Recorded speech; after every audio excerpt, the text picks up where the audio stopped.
Bismillahirrahmanirrahim. Alhamdulillahirabbil alamin wal aqibatu lil muttaqin wassalatu wassalamu ala asyrafil anbiya'i wal mursalin wa ala alihi wa sahbihi ajmain. Assalamualaikum warahmatullahi wabarakatuh. Dan salam pembuka bicara yang dimuliakan saudara pengacara majlis, barisan panel hakim yang berdedikasi serta berkarisma, penjaga masa yang setia dengan masanya, seterusnya saudara dan saudari yang dirahmati Allah. Tampilnya saya di sini Muhammad Rafiq bin Rizal dari kelas 5 Sofwan, Sekolah Menengah Islam Al-Amin Gombak, ingin menyampaikan sebuah syarahan yang bertajuk Rahmatan lil Alamin, bawa keberkatan kepada seluruh alam. Sebelum akal mengatur langkah, sebelum kaki mengalun tingkah, sebelum lidah peda berkata, izinkan saya mendefinisikan tajuk syarahan saya pada hari ini. Pada dasarnya, rahmatan lil alamin itu boleh didefinisikan secara harfiah, iaitu rahmat bererti kasih sayang. Manakala alam pula bermaksud seluruh makhluk ciptaan Allah. Dinamakan sebagai alam kerana ianya adalah alamat atau tanda kewujudan, keagungan dan kekuasaan Allah Subhanahu Wa Taala, Tuhan sekalian alam. Justru secara umumnya rahmatan lil alamin itu bermaksud kasih sayang bagi seluruh alam semesta, merangkumi seluruh makhluk ciptaan Allah. Ungkapan rahmatan lil alamin juga sering dikaitkan dengan Nabi Muhammad sallallahu alaihi wasallam. Menurut tafsir Asy-Syabuni dalam Syafatul Tafsir, rahmatan lil alamin artinya seperti yang tertulis dalam surah Al-Anbiya ayat 107. A'udzubillahi minasyaitonirrajim. Wa ma arsalnaka illa rahmatan lil alamin. Maksudnya, dan kami tidak mengutus engkau Muhammad melainkan untuk menjadi rahmat bagi seluruh alam. Ayat ini bermaksud bahawa Nabi Muhammad SAW diutus untuk membawa kebahagiaan dan menyelamatkan manusia dari kesesaran yang besar. Baginda menjadi sebab tercapainya kebaikan di dunia dan di akhirat. Sebelum kedatangan Islam, dunia berada dalam fasa kegelapan, terutamanya bumi Arab. Penyembahan kepada Tuhan Yang Maha Esa telah digantikan kepada penyembahan berhala yang diciptakan mereka sendiri. Beri kemanusiaan telah digantikan dengan sifat-sifat kebinatangan, yang kuat menindas yang lemah, yang kaya memerasa miskin. Kaum wanita pula dianggap tidak berharga, hanya sekadar dijadikan alat untuk melariskan serakah ataupun sebagai alat untuk melariskan perniagaan. Akan tetapi, jika lahirnya anak lelaki, mereka sungguh gembira, malahan diraikan. Hal ini kerana dapat mewariskan keturunan. Namun, bila lahirnya anak perempuan, tanpa belas kasihan, mereka menanamnya hidup-hidup. Tambahan pula, dalam tradisi Arab Jahiliyah, jika berlaku peperangan antara suku, pihak yang kalah akan menyerahkan kaum wanita mereka untuk dijadikan hamba. Alangkah kasihannya nasib wanita ketika itu. Sesuai dengan tajuk yang ingin dikupas, Islam datang membawa rahmat dan kasih sayang. Sebagai contoh, Islam memartabatkan kaum wanita dan memperjuangkan hak mereka.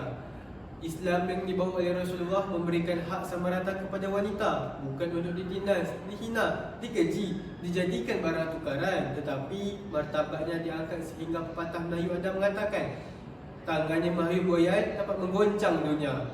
Lalu ingin saya lontarkan persoalan kepada hadirin, tangan siapakah yang menghayun buaya hadirin sekalian?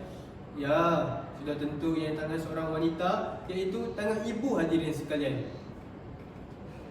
Saudara dan saudari yang dikasihi, syarahan saya seterusnya akan terarah kepada cara Islam membawa keberkatan dalam pelbagai bidang. Antara bidang yang disentuh di dalam Islam ialah perniagaan. Sebagai contoh, Islam mengharamkan riba, perjudian dan sebagainya.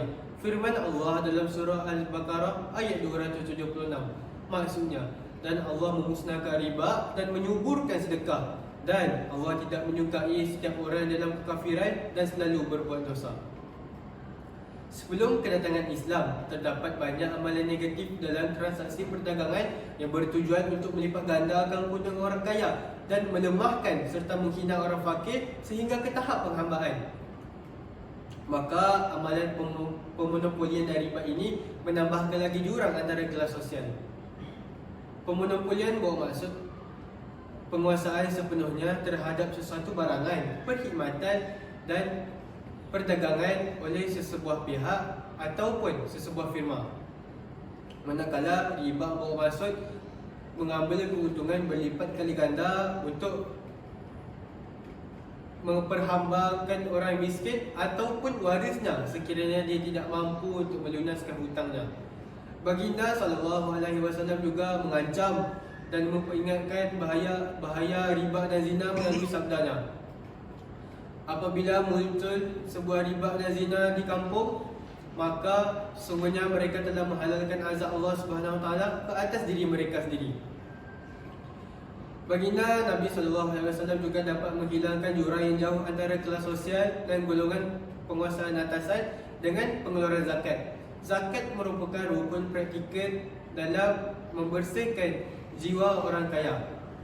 Orang kaya akan mengeluarkan zakat untuk diberikan kepada orang miskin. Ini dapat menyucikan jiwa orang kaya yang sukakan harta. Hal ini juga dapat merapatkan kasih sayang antara orang kaya dan orang miskin dengan meringankan penderitaan mereka.